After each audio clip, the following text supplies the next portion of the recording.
The wind whispered through the trees as Pip, Orla, Benny, Felix, and Ria stood at the edge of the River of Echoes.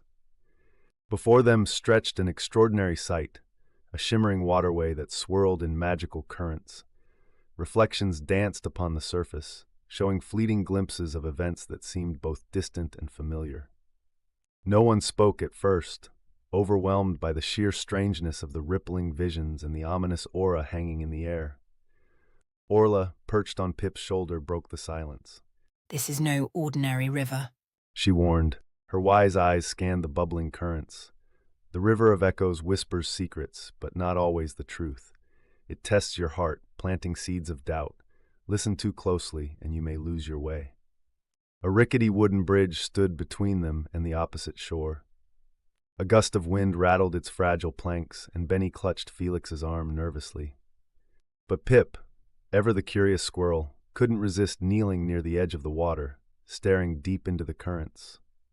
And then he heard them, voices, familiar voices, his family's voices.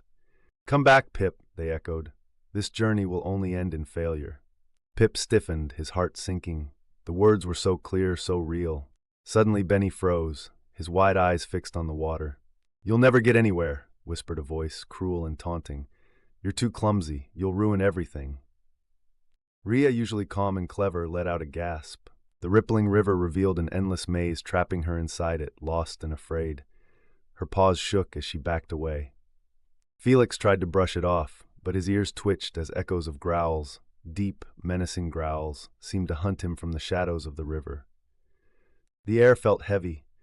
The river began to rise, its waters swirling violently as if sensing their growing fears. The fragile bridge swayed dangerously with every gust of wind. Orla spread her wings and called out, her voice steady despite the chaos. "This river cannot control you unless you let it. Believe in yourselves. Remember why you're here." Pip clenched his fists, Orla's words turning in his mind. Eldrin's dark eyes twinkled.